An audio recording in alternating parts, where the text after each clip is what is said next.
देखेंगे छत्तीसगढ़ में जब से इलेक्शन करीब आ गए हैं तो हर विषय को लेकर वो बरगलाने की कोशिश करते हैं। ये वही घर है जहाँ की वो तस्वीर थी। आप देख सकते हैं भीतर साइकिल पूरी तरह जल गया है, जो भी सामान होंगे पूरी तरह क्षतिग्रस्त हैं, जल चुके हैं। और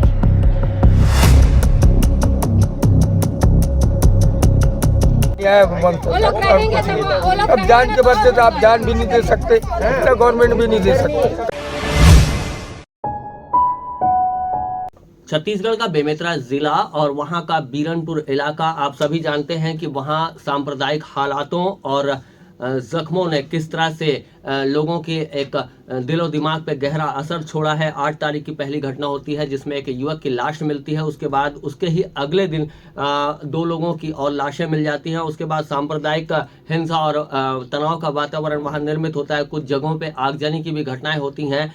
जिला प्रशासन, पुलिस प्रशासन और छत्तीसगढ़ के बड़े बड़े पुलिस अधिकारी और प्रशासनिक अधिकारी मौके पर रहते हैं। जगह जगह उन हालातों को नियंत्रित करने के लिए चारों तरफ सघन पेट्रोलिंग की जाती है और कोशिश यही रहती है कि आरोपी पकड़े जाएं, जो भी वारदात को अंजाम दे रहे हैं वो पकड़े जाएं। उन मामलों में हम लगातार केपी न्यूज़ आपको अपडेट देता आ रहा है और ताज़ी अपडेट के तौर पर मैं आपको बताना चाहूँगा कि एक ब्लास्ट की खबर आई थी और एक घर को आगजनी की खबर आई थी। उसमें पुलिस ने आरोपियों की गिरफ्तारी की है। कुल 5 आरोपी हैं जिनके नाम मैं लेना चाहूँगा। अजय रजक एक नाम है जो गंडई का रहने वाला है और खैरागढ़ जिला से ताल्लुकात रखता है। प्रवीण कुमार साहू ये भी गंडई का रहने वाला है, खैरागढ़ जिला पड़ता है। संदीप साहू जो है लोहारा का है, सहसपुर लोहारा, और ये कबीरधाम जिला का है। प्रदीप रजक चौथा नाम है, गंडई जिला खैरागढ़ का है। दिनेश रजक ये गंडई इलाके का है और ये भी खैरागढ़ जिले से ताल्लुकात रखता है। इन 5 लोगों को पुलिस ने गिरफ्तार किया है इस मामले में, आगजनी के मामले में। साफ तौर पर जो अगले दिन की घटना हुई थी, 8 तारीख के अगले दिन जो घटना हुई थी जिसमें 2 लाशें बरामद हुई थी, उन विषयों में भी पुलिस बारीकी से तस्दीक कर रही है और साफ तौर पर आरोपियों की पहचान और उनके नाम पते बताने वालों के लिए 10,000 रुपए इनाम की भी घोषणा की गई है। ये जो 5 लोग पकड़ाए हैं इनमें धारा 147, 148 और 149 के तहत इन लोगों के ऊपर कार्रवाइयां की गई हैं।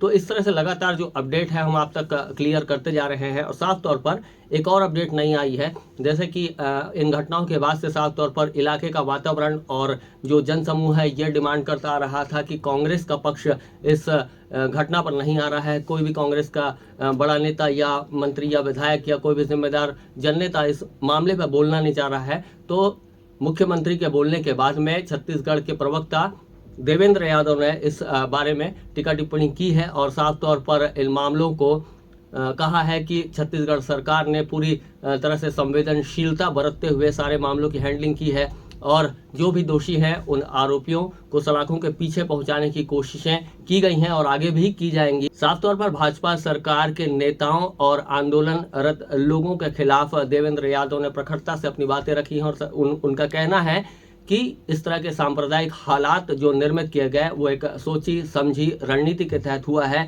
कांग्रेस इन स्थितियों को ओवरलैप कर चुकी है और आगे भी इन स्थितियों को ओवरलैप करेगी। देवेंद्र यादव के जो बयान आए हैं उन बयानों को आपको सुनना चाहिए। देखिए, ऐसा है कि सरकार पीड़ित परिवार के साथ है। सरकार के हमारे माननीय मुख्यमंत्री भूपेश बघेल जी ने इस पूरे प्रकरण को बहुत संवेदनशीलता से लेते हुए जो पीड़ित परिवार है उसके एक सदस्य को सरकारी नौकरी और 10 लाख का मुआवजा दिया है। एक उच्च स्तरीय कमेटी भी बनाई गई है जिसकी जांच की रिपोर्ट के आधार पर आगे की कार्रवाई होगी। और हमारा ये जो प्रदेश है ये सहजता से, आत्मीयता से जीने वाले लोगों का प्रदेश है और हम लोग सब प्रेम भाव से रहते हैं, आपस में एक दूसरे के साथ सद्भावना के साथ रहना पसंद करते हैं। तो हमारे लिए चिंता की विषय और दुख की भी बात है कि जो वातावरण पिछले समय में दूसरे दल खराब करने की कोशिश कर रहे हैं, उसको खराब करने की बजाय हम लोगों को छत्तीसगढ़ की अस्मिता, छत्तीसगढ़ का जो जीने का तरीका है, आपसी प्रेम भाव है, इसको बचाए रखते हुए न्याय दिलाने का काम करना है। ये भाजपा ये आरोप लगा रही है कि भूपेश बघेल जी लखीमपुर खीरी जाकर के 50 लाख रुपए मुआवजा देते हैं, मगर छत्तीसगढ़ में 10 लाख क्यों? देखिए, ऐसा है, भारतीय जनता पार्टी इस प्रदेश में कहीं पर भी जनता के बीच में नहीं है। इस दुर्घटना को लेकर वो राजनीतिक रोटी सेक रही है, जो कि निंदनीय है और दुखद है। हमें ऐसे समय में पीड़ित परिवार के साथ खड़े होने की ज़रूरत है, उसका संबल बढ़ाने की ज़रूरत है, उसको सहयोग करने की ज़रूरत है, जो हमारे माननीय मुख्यमंत्री जी कर रहे हैं।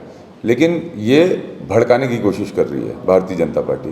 तो लोग, छत्तीसगढ़ के लोग जागरूक हैं, समझदार हैं, और हम सब छत्तीसगढ़ की भावना, प्रभु श्री राम के बताए हुए मार्गों पे चलने वाले लोग हैं। सारे अपने एक्शंस पॉलिटिकल सिचुएशंस के हिसाब से लेती है, उसका कोई बेसिक थॉट प्रोसेस या आइडियोलॉजिकल वर्किंग प्रोसेस नहीं है। उसका एक ही वर्किंग प्रोसेस है कि इलेक्शन।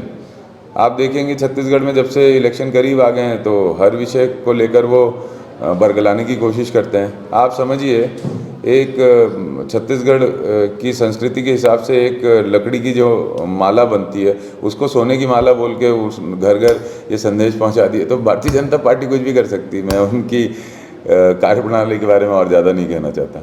न्यू वीडियोस के अपडेट पाने के लिए सब्सक्राइब करें केपी न्यूज़ को और बेल आइकन को दबाएं।